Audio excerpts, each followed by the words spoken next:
Bayangkan, bagaimana jika kalian tanpa sengaja mengalami noclip dan berpindah ke ruangan ini.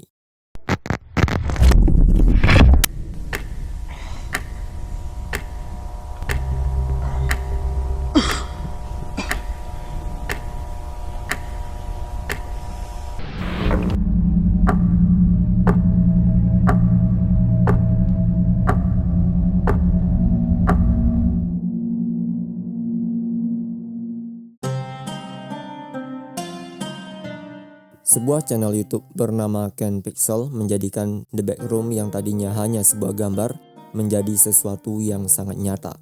Konsep ini direka ulang menggunakan 3D Blender dan muncullah berbagai video disturbing lainnya mengenai sains eksperimental, konspirasi gelap dari sebuah korporasi besar, sampai dengan adanya anomali mimpi buruk mengerikan yang berkeliaran di sekitar The Backroom. Anomali ini memiliki naluri dan insting predator. Mereka tidak bisa diajak berunding. Kalau kalian mengalami noclip ke dalam ruangan ini, jangan harap kalian bisa terbebas dari kejaran para anomali The Backroom.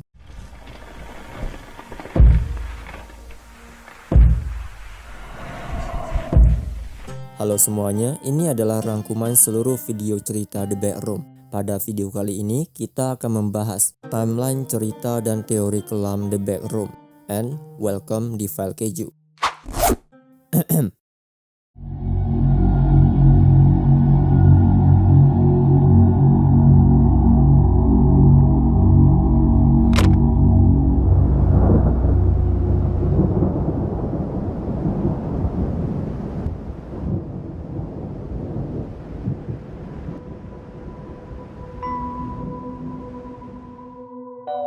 Ada sekelompok mahasiswa yang sedang mengerjakan proyek pembuatan film. Sang kameramen, Ken Pixel, saat ingin mengambil gambar kedua kalinya, tiba-tiba saja ia terjatuh, mengalami noclip, berpindah ke dimensi The Backroom.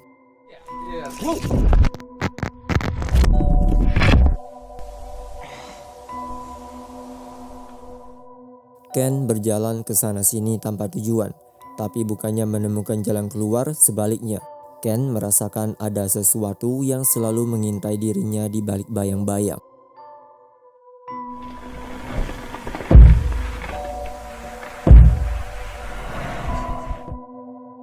Ken mengetahui ada sesuatu yang salah di tempat ini. Ia bergegas, berjalan menelusuri lorong demi lorong, tapi Ken semakin tersesat. Pada akhirnya sosok ini mengejar Ken.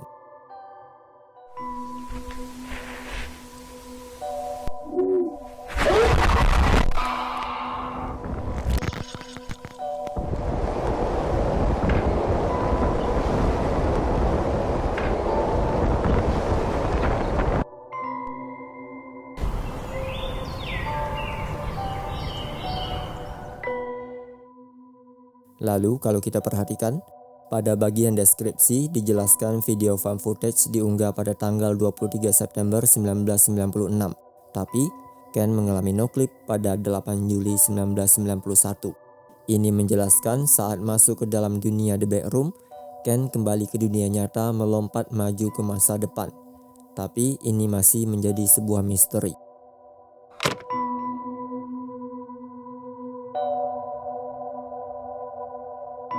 Video kali ini berisikan sejumlah informasi mengenai penelitian yang dilakukan oleh para saintis. Apa yang diteliti masih belum dijelaskan. Tapi yang menjadi poin utama pada video ini, ada beberapa area yang diberi tanda sebagai null zone. Apa itu null zone? Nanti akan kita bahas lebih lengkap.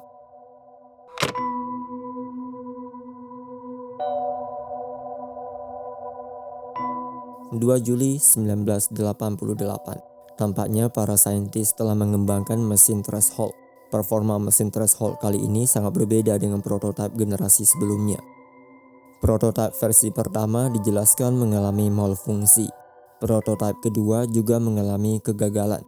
Tapi prototipe kedua adalah revolusi besar yang menuntun jalan para saintis yang bekerja di bawah naungan Esin Company untuk membangun prototipe terbaru, sehingga lahirlah proyek dengan spesimen sangat dirahasiakan bernama KV-31.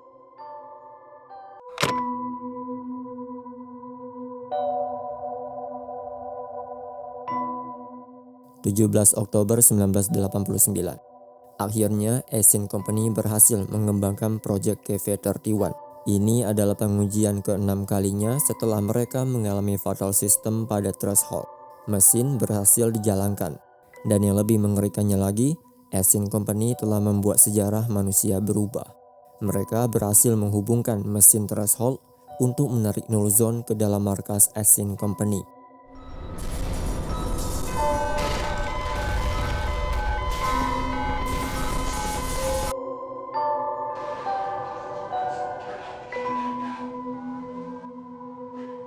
Threshold ini terhubung dengan dimensi luar, dimensi atau dunia The Backroom. Mesin radar bahkan merekam betapa luasnya area The Backroom.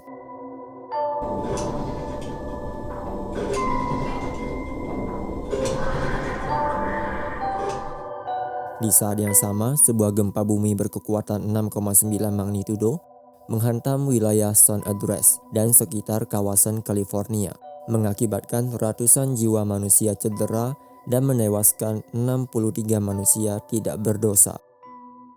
Tampaknya pemanggilan The Backroom ke dimensi realita manusia menyebabkan adanya tabrakan dimensi.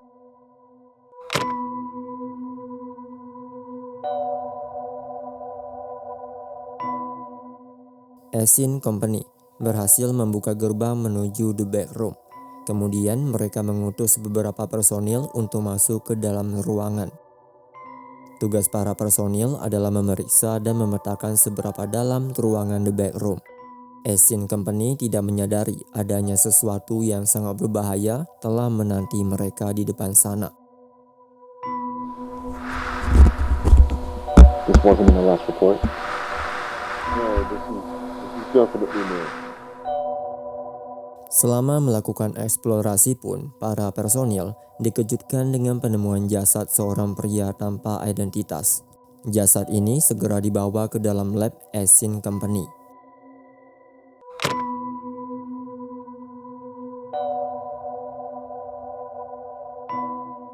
Beberapa bulan kemudian, Essien Company merilis sebuah video menjelaskan mengenai proyek KV-31. Beberapa informasi yang bisa kita peroleh, KV-31 membangun threshold portal untuk membuka jalan menuju dunia The Backroom. Lalu radar menunjukkan ruangan The Backroom memiliki jarak yang sangat luas. Para personil diharapkan masuk mengenakan pakaian hazmat lengkap dan wajib memasuki ruangan setidaknya 3-4 personil. Essien Company lalu menggerakkan personil yang terdiri dari 4 orang, Marvin Lake, Ronald McCarthy, George Levy, sang kameramen Peter Tenz, dan aku. Apa? Ayolah. Keempat orang ini masuk dan mulai mengeksplorasi The Backroom.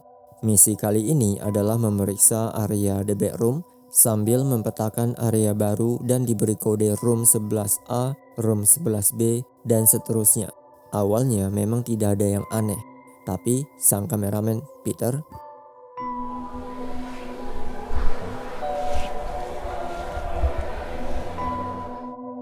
hanya ia yang mendengar ada suara misterius dan gangguan sinyal pada kamera, sampai sebuah fenomena aneh.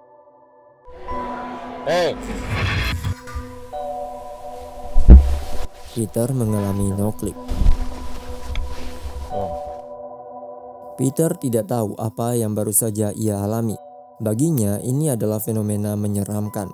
Terjebak dalam ruangan antah berantah, belum lagi ia tidak mengetahui apa saja yang menghuni di dalam area The Backroom. Ia berjalan ke sana sini. Dalam beberapa jam, tapi secara ajaib, Peter berhasil menemukan pintu threshold yang terhubung dengan markas Essien Company. Hello?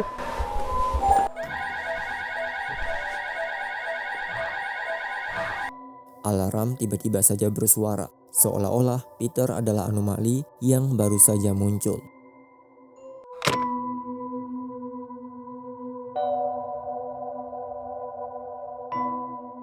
Kita kembali pada timeline saat personel menemukan jasad di dalam The Backroom.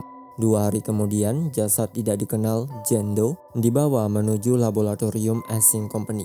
Saat diautopsi, mereka menemukan adanya bakteri hitam misterius yang menginfeksi seluruh organ jaringan badan manusia.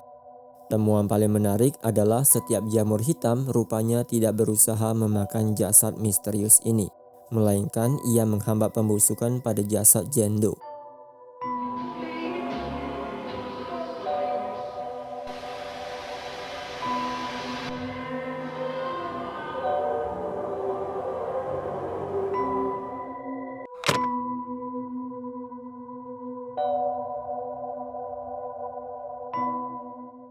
Memasuki 5 Maret 1990, Asian Company sudah melakukan banyak kemajuan. Mereka telah memetakan beberapa area the back room, bahkan memindahkan beberapa barang dan alat berupa kamera yang dipasang sebanyak 7 buah pada setiap room. Para personil beraktivitas seperti biasa, menandai area demi area dan tidak menemukan adanya keanehan. Sampai pada jam 3.53 malam, kamera sensor mendeteksi adanya gerakan anomali.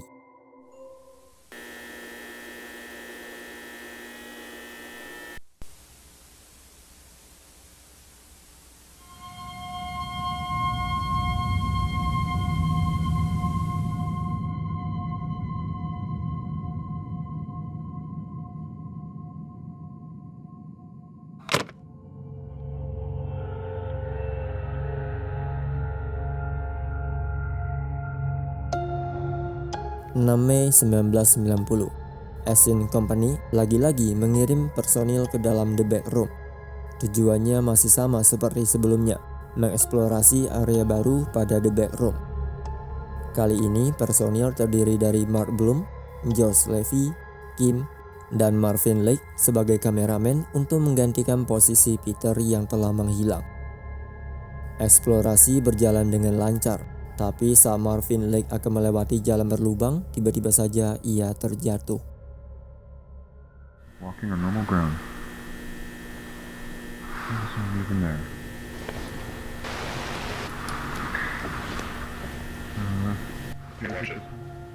Whoa! Ah!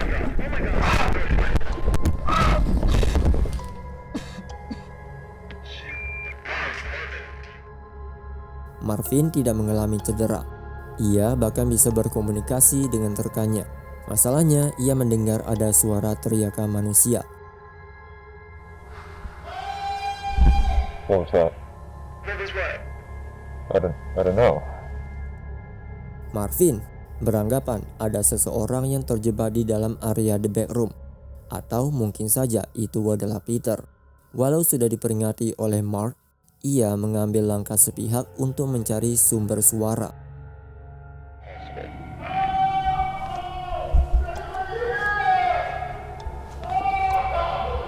Hey! Can you hear me? I think I got him. Sorry, can you repeat that? Marvin, That's not a person. what is that? That is not a fucking person! Bukannya manusia, Marvin bertemu dengan The Life Form. Anomali dengan kecerdasan luar biasa memancing Marvin ke dalam perangkap.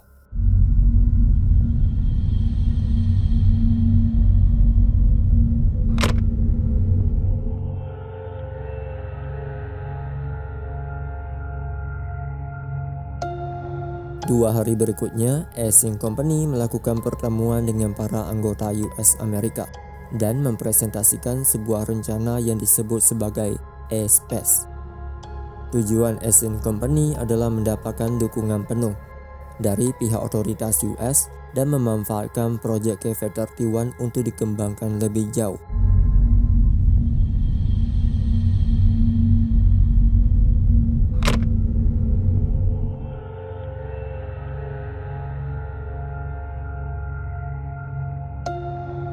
Cerita kali ini beralih pada seorang gadis tanpa nama. Kita sebut saja sebagai Emily. Emily merekam video dan menjelaskan ada sebuah fenomena aneh di dalam garasi rumah. Ia melempar benda-benda kecil dan menghilang. Tapi saat Emily ingin mengukur kedalaman lubang,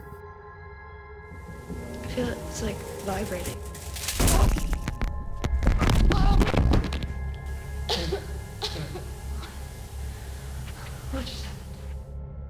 Emily tersedot ke dalam lubang, mengharuskan ia untuk menjelajah area ini sendirian.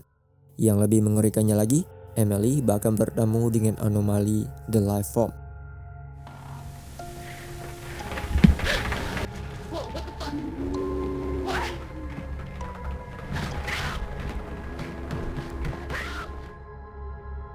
Emily berlari ke sana-sini, berharap ada seseorang yang bisa menyelamatkannya. Tapi harapannya hancur ketika terjebak di dalam ruangan ini.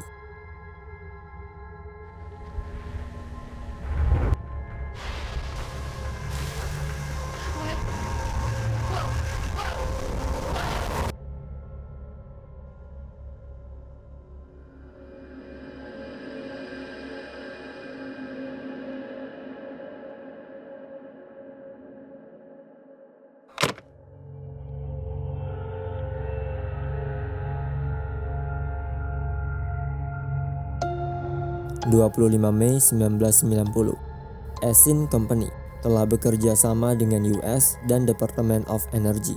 Maka dari itulah mereka ingin proyek HV-31 cepat selesai, supaya The Backroom dapat digunakan secepat mungkin. Personil dikerahkan lagi, Mark Bloom, Randall Tachi, dan Marvin Leigh sebagai kameramen. Mark berperan sebagai pemimpin tim A. Mereka bergerak memasuki area baru, tapi tiba-tiba saja tim A diserang. Oh my God.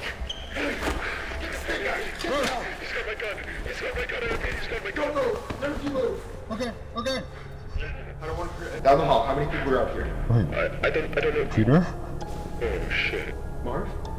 Rupanya Peter masih hidup. Yes, it's me. Terjadi bentrokan antara Marvin, Mark, dan Peter. Sehingga Peter yang tidak memiliki pilihan mengambil shotgun milik Mark, lalu menembak Mark yang mencoba menghubungi markas pusat. Mark, I read you. Mark, don't. What are you doing? We need immediate armed Mark. support at room 14C. Stop. My team and I are being held at gunpoint by a hostile. I repeat, Stop. please Don't send shoot him. immediate armed support to room Stop. 14C. Don't. Sorry.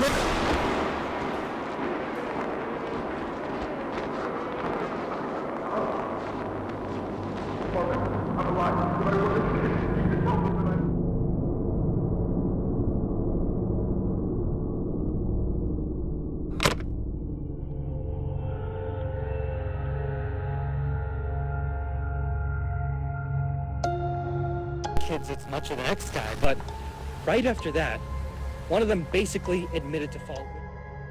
Robbie pulang ke rumah untuk work from home. Supposed to be checking out the downstairs today. Ia terganggu karena ada suara berisik. Maintenance or anything. Saat diperiksa, Robbie menemukan kaca jendela di rumahnya pecah. Lalu ada juga sebuah fenomena aneh. Area basement milik Robbie tiba-tiba saja muncul sebuah lubang besar. Tanpa ragu sedikit pun, ia memasuki area lubang dan secara tiba-tiba, null zone yang menghubung rumah Robbie menghilang, membawanya masuk ke dalam the bedroom.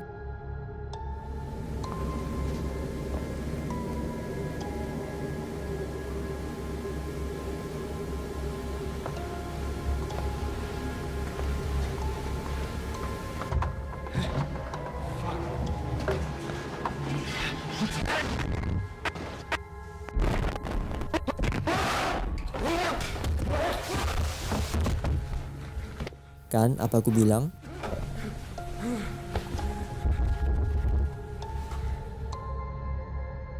Robbie mengelilingi the bedroom. Anehnya the bedroom kali ini dihiasi dengan furnitur lengkap, bahkan menirukan area ruangan kerja kantor. Ruangan demi ruangan sangat luas. Ada ruangan radio dan ruangan studio. Di sini Robbie juga bertemu dengan anomali dengan penampilan yang sedikit berbeda. Bahkan ia juga menemukan area perkotaan besar dengan warna merah. The bedroom yang ditemukan Robbie pada tahun ini kemungkinan mengkopi bangunan di dunia nyata. Ia bahkan sempat melewati area yang dilalui oleh Marvin Leigh dan berakhir di sebuah rumah. Saat masuk ke dalam rumah ini, sebuah fenomena aneh lagi-lagi muncul. If you really need help, Station's a quarter mile down the road. Listen, I can't.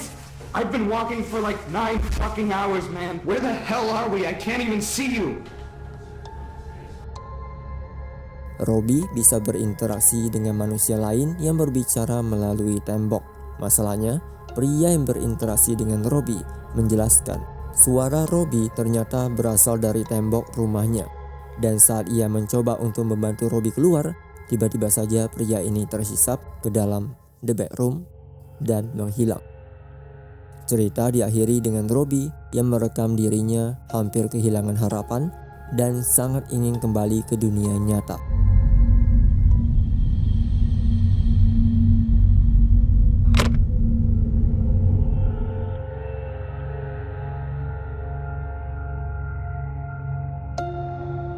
Clark, seorang pemilik toko Captain Clark Store, menemukan Null Zone di area lantai bawah store miliknya.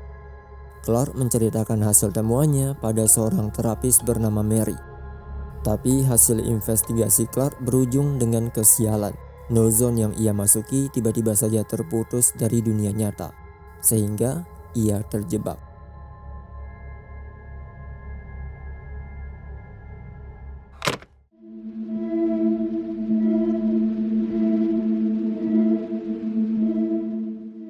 Cerita The Backroom dibagi menjadi beberapa timeline. Pertama, timeline tahun 90-an, tahun di mana Ivan Beck membentuk Esin Company.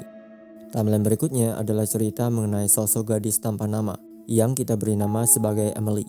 Timeline yang ketiga adalah Clark, timeline keempat adalah Robbie, dan timeline kelima adalah Ken. Masing-masing timeline memiliki garis waktu dan kejadian yang berbeda-beda. Kita mulai dari timeline Ivan Beck.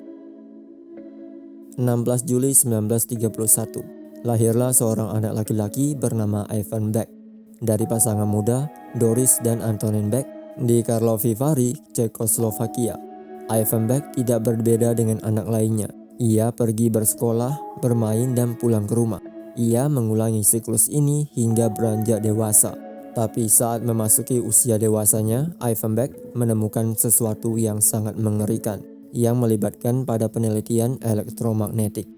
Pada 2 Agustus 1971, ketika memasuki usia ke-32, Ivan Beck melakukan kontrak kerjasama dengan US government untuk membantu penelitian sinyal gelombang elektromagnetik. Di timeline yang sama juga terjadi lonjakan energi panas pada sistem matahari, di mana matahari mengeluarkan pancaran suhu ekstrim sehingga menimbulkan perubahan medan magnet yang meluap-luap. Dalam penelitian inilah, Ivan Beck menggunakan gelombang elektromagnetik dari panas cahaya matahari sebagai sumber energi. Hasilnya sangat mengerikan. Percobaan pertama, mesinnya memunculkan sinar cahaya kuning. Energi elektromagnetik berhasil ditarik. Tapi karena ada kesalahan, lonjakan energi pada mesin melewati batas sehingga terjadi ledakan. Ledakan gelombang ini sangat besar sehingga Ivan Beck terpental dan mengalami cedera parah pada bagian kepala dan mengalami kebutaan pada penglihatannya. Insiden ini meninggalkan luka mendalam sekaligus membangkitkan rasa penasaran Ivan Beck. 10 Mei 1982, Ivan Beck membentuk Esin Company, kemudian bekerja sama dengan seorang saintis Philip R. Hyman dengan prototipe mesin kedua. Penelitian kali ini lagi-lagi tidak membuahkan hasil. Tapi ada sedikit kemajuan dalam teori Ivan Beck. Beberapa tahun kemudian, Esin mengembangkan proyek ketiga yang diberi nama sebagai Project KV-31. Prototipe kali ini memiliki bentuk yang sangat berbeda dengan prototipe ke-1 dan 2, yang dimana lokasi pemusatan energi disebut sebagai threshold. 17 Oktober 1989, Project KV-31 akhirnya berhasil. Esin Company menyalakan threshold sehingga portal The Backroom berhasil terhubung dengan dunia realita, dunia manusia. Tapi efek dari terhubungnya The Backroom dengan dimensi realita menyebabkan adanya tabrakan energi besar, sehingga menyebabkan insiden gempa berskala 6,9 di area San Andreas dan Francisco dan sekitarnya. Gempa ini menyebabkan cedera pada ratusan ribu warga, bahkan menewaskan 63 orang warga lokal. Ini adalah kontak awal sejarah umat manusia dengan dunia The Backroom. Dunia yang akan mendatangkan mimpi buruk bagi manusia. Konsep The Backroom sangat unik. Pertama, The Backroom bisa memiliki ruangan tanpa batas. Lalu yang kedua, The Backroom bisa melompat garis waktu. Konsep ini sangat mirip dengan game Minecraft antara Overworld dan Netherworld. Berjalan sejauh 100 langkah di Nether, sama halnya dengan menempuh 800 langkah di Overworld, dunia Minecraft. Semenjak kemunculan The Backroom, dunia mengalami glitch. Beberapa lokasi diketahui bisa menyebabkan fenomena secara acak. Misalnya Null Zone, fenomena portal yang muncul secara acak di suatu lokasi dan menetap dalam satu waktu. Bisa dibilang Null Zone tidak berbahaya karena portal ini hanya berdiam di satu lokasi. Sedangkan Noclip ini adalah fenomena yang sangat serius. Noclip diketahui bisa menarik objek, subjek, benda mati, ataupun makhluk hidup termasuk manusia untuk menembus secara paksa menuju dunia The Backroom. Masalahnya ada di sini. Ketika seseorang masuk tanpa sengaja ataupun sengaja ke dalam The Backroom, tidak ada yang tahu bagaimana caranya untuk keluar dari ruangan ini. Fenomena Noclip juga menyebabkan insiden mengerikan. Beberapa warga lokal dikabarkan menghilang secara acak. Kolas Bolton, Alice White, Janice Scott, dan Margaret Watson. Terakhir dilihat ia berada di dalam mobil. Esin Company tidak peduli dengan kekacauan yang mereka buat. Bagi Ivan Beck, semua ini diperlukan untuk kepentingan dalam penelitiannya. Sehingga threshold The Backroom yang berhasil dibuka, mereka pun mengirim saintis manusia menuju The Backroom. Hasil dari penelusuran sementara, mereka menemukan adanya sumber energi listrik tidak terbatas. Energi ini tidak diketahui sumbernya berasal dari mana. Jackpot. Mereka juga menemukan jasad pria yang menghilang di poster Kolas Bolton. Jasad ini dibawa ke dalam fasilitas Esin Company dan diautopsi. Hasilnya sangat aneh. Kolas Bolton dikabarkan menghilang beberapa tahun lalu. Ia meninggal di dalam The Backroom karena kekurangan malnutrisi. Tapi badan Nicholas tidak membusuk. Justru di dalam badannya ditemukan bakteri H. bacillus. Rupanya bakteri ini menginfeksi seluruh organ jaringan badan Nicholas dan memperlambat pembusukan pada badan manusia. Semua temuan Esin Company sangat dirahasiakan Ivan Beck, termasuk The Backroom, energi listrik, dan bakteri H. bacillus. Bahkan saat ada seorang peneliti yang mengetahui kondisi Kolas Bolton, Ivan Beck memberikan surat perintah untuk mengeksekusi sang peneliti agar informasi ini tidak bocor keluar. 2 Februari 1990, Esin Company mengirimkan 4 personil untuk menjalankan misi bunuh diri. Tujuannya adalah mengeksplor seberapa luas ruangan The Backroom.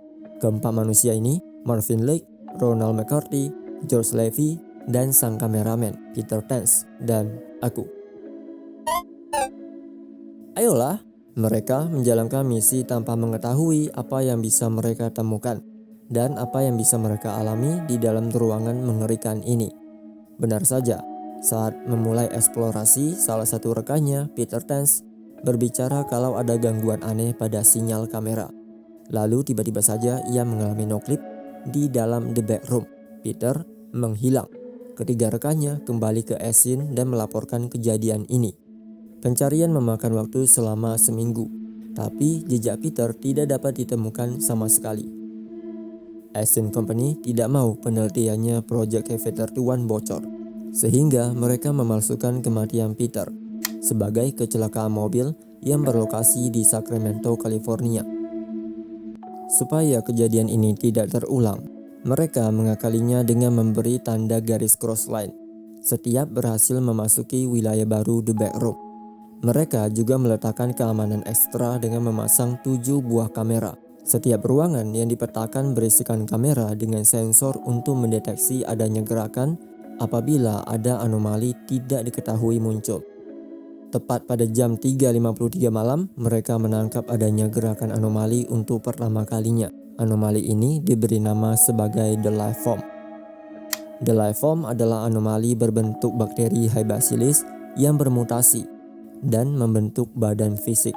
Sebagian warna badan terlihat hitam mengkilat, bergerak seakan-akan setiap inci badan The Life Form memiliki nyawa. The Life Form sangatlah mengerikan. Anomali ini sangat agresif. bergerak sangat cepat, memiliki pendengaran yang sangat tajam, dan sepertinya memiliki kemampuan beradaptasi yang disturbing. The Lifeform bisa melakukan mimik, meniru suara korban yang telah ia serang untuk mengelabui korban lainnya, atau untuk memancing korban baru lainnya. Kembali ke dalam cerita, Esin mengirim lagi 4 personil, Mark Bloom, Kim, George Levy, dan Marvin Leach sebagai kameramen dalam eksplorasi kali ini. Marvin Leach terjatuh ke salah satu lubang dan mendengar suara teriakan manusia. Selama mencari sumber suara, ia menemukan area baru. Yang paling mengejutkannya, The Backroom kali ini tidak terlihat seperti ruangan, melainkan sebuah area perumahan kecil. Yang paling disturbing adalah temuan Marvin Leach. Rupanya suara yang ia kejar adalah The Lifeform yang melakukan mimik untuk memancing korban mendekat. Untungnya Marvin berhasil selamat dan memberikan rekaman kamera ke Esin Company atau Ivan Beck. Penemuan mengerikan ini justru membuat Ivan Beck semakin terobsesi. Ia bahkan memiliki sebuah ide gila, di mana ingin memanfaatkan sumber energi tanpa batas dan menggunakan kemampuan liminal space, ruang tanpa batas The Backroom untuk dijadikan ruangan penyimpanan. Maka dari itulah, 8 Mei 1992, Ivan Beck menuangkan idenya ini ke dalam presentasi berjudul Space dan memperkenalkan idenya ini pada Department of Energy, DOE, James Watkins, seorang menteri energi Amerika. Sehingga Esin Company dan DOE menjalin kontrak kerjasama, memulai proyek miliaran dolar dalam hitungan bulan. Tapi tak lama setelah itu alarm keamanan Esin menyala. Saat diperiksa, mereka menemukan salah satu personil masuk melalui portal. Personel ini adalah Peter yang telah menghilang selama 3 bulan. Ajaibnya, ia berhasil kembali. Esin tidak mau Peter menyebabkan masalah. Maka dari itulah, kabar mengenai kematian Peter yang direkayasa oleh mereka, kebenarannya disembunyikan. Peter tahu ada yang tidak beres, karena fasilitas Esin Company hanya mengoceh dan melakukan tes berulang-ulang dengan alasan ia mungkin terkena kontaminasi dari bakteri H. bacillus. Mereka berjanji akan memulangkan Peter ketika Peter sudah dinyatakan bersih. Untuk itulah, saat ada kesempatan, Peter lari dan kembali ke dalam area The Backroom. Esin Company tidak tahu kalau Peter akan menjadi ancaman di kemudian hari. Kabar mengenai Peter yang kembali ke dalam markas juga dirahasiakan oleh Esin Company. Bahkan temannya Marvin Leach yang pada saat itu kembali memasuki The Backroom untuk memeriksa area baru, Room 14C dengan 3 personil, Mark Bloom, Randall Tachi, dan Marvin Leach sebagai kameramen. Mereka sangat terkejut ketika Peter menyerang Mark. Marvin mengenal suara Peter. Saat Marvin memberitahu soal laporan kematian Peter yang direkayasa oleh Esin Company, ia marah besar dan menembak Mark Bloom karena Mark mencoba berkontak dengan markas pusat. Peter yang berhasil mengambil shotgun milik Mark, ia lari mengikuti garis crossline yang dipetakan. Alhasil ia berhasil kembali ke markas Esin Company dan kali ini ia tidak main-main. Peter mengancam siapa saja yang mendekat, bahkan menembak seorang dokter bernama Kurt Maxwell. Peter berhasil melarikan diri dari markas Esin Company. Informasi mengenai Peter yang tadinya sengaja disembunyikan sekarang disebar ke seluruh staf dan anggota Esin Company. Mereka berusaha mencari keberadaan Peter yang berusaha mengabari keluarganya kalau ia masih hidup. Di sisi lain juga terjadi perpecahan antara Marvin Leach dan George. Mungkin saja berikutnya George. Mungkin saja berikutnya adalah Marvin. Bila terjadi kesalahan, mereka akan berakhir di tangan Esin Company. Tapi, George berhasil meyakinkan rekannya kalau semua akan baik-baik saja. Sehingga Marvin pun kembali menjalankan misinya untuk menjelajahi area baru The Backroom. Sekarang kita kembali ke timeline Clark. Pada saat yang sama, tapi di lokasi yang berbeda, seorang pria bernama Clark berhasil menemukan Null Zone. Portal ini ditemukan di area lantai bawah store Kapten Clark. Penemuan ini sangat mengejutkan sehingga Clark menghabiskan setiap harinya untuk memetakan area The Backroom dan menceritakan temuannya pada terapis bernama Mary. Tapi Mary tidak percaya. Untuk itulah Clark berjanji akan membawa bukti lebih banyak. dengan cara mengajak 2 orang temannya untuk merekam area the backroom yang telah ia petakan. Tapi sayangnya, null zone tiba-tiba saja tertutup. Clark dan kedua temannya terjebak. Mary yang tidak mendapatkan kabar dari Clark, ia pun menginvestigasi lokasi yang disebutkan oleh Clark. Hasilnya, Mary juga masuk ke dalam null zone. Sekarang kita masuk pada timeline Emily. 18 Agustus 1995. Emily membagikan temuan menarik di area garasi. Ia menemukan portal null zone. Emily melempar benda-benda kecil dan menghilang terhisap ke dalam null zone. Sialnya, saat ia mencoba mengukur kedalaman null zone, tiba-tiba saja Emily terhisap ke dalam the backroom. Dalam timeline Emily, kita tidak mendapatkan banyak informasi. Tujuan dari Emily dibawa ke dalam the backroom. Tapi ada beberapa poin yang bisa kita ambil. Jamur hitam Hay bacillus bisa bermutasi menjadi the life form. Jamur ini ditemukan oleh Emily. Kedua adalah cahaya hijau yang sempat muncul. Ada kemungkinan cahaya ini memiliki kemampuan untuk melakukan teleportasi objek atau subjek.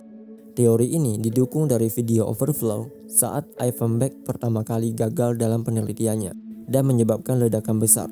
Di sana juga muncul sebuah cahaya hijau. Kemudian gambar diakhiri dengan TV no signal.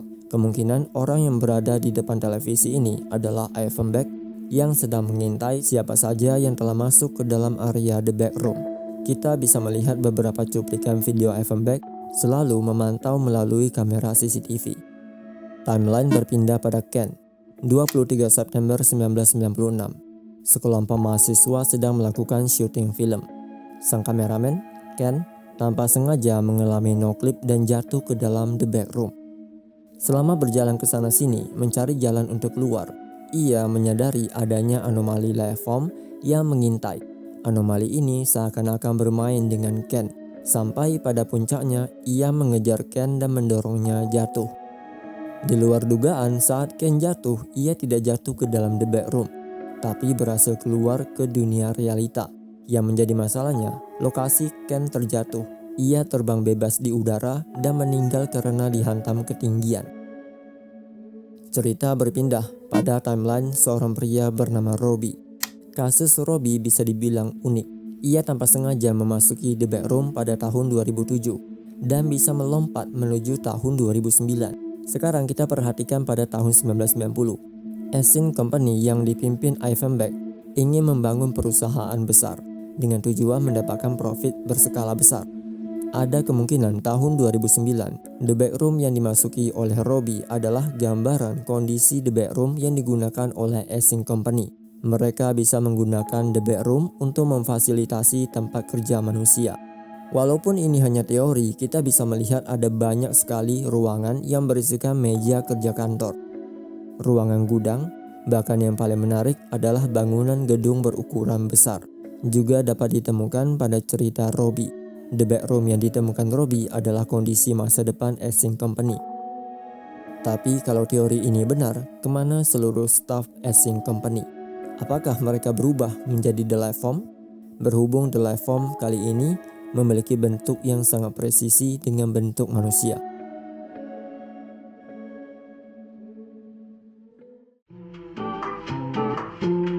Kurang lebih inilah dia seluruh timeline cerita The Backroom. Walaupun kisahnya yang sangat panjang, The Backroom masih meninggalkan banyak sekali misteri.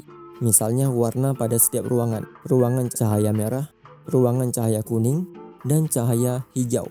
Tebakanku mungkin saja setiap warna ini memiliki fungsi pada setiap area. Lalu The Backroom sendiri masih belum terungkap secara jelas. Misalnya, The Backroom mampu meniru sebuah fasilitas ruangan gedung, bahkan area perkotaan. Kalau hanya meniru bukan masalah, tapi bagaimana kalau The Backroom sebenarnya menghisap bentuk bangunan asli di dunia nyata? Lalu jamur Hay bacillus dan bentuk mutasinya, the life form, juga sangat menarik. Sejauh ini kita tahu mereka adalah salah satu entitas yang sangat berbahaya sekaligus memiliki kecerdasan apabila bertemu dengan manusia. Terakhir, ada satu misteri lagi. Kenapa Ivan Beck sangat terobsesi dengan penelitian The Backroom? Apakah jangan-jangan sebelumnya ia menemukan sesuatu sebelum mendirikan Essing Company? Kalau kita kembali pada teori warna cahaya hijau, Apa mungkin Ivan Beck pernah kembali ke masa lalu? Mungkin ia mengalami fenomena noclip. Kalau iya, mungkin saja ini adalah alasan Ivan Beck terobsesi dengan penelitian The Back Room. Ya, itu hanya teori. Bagaimana menurut kalian?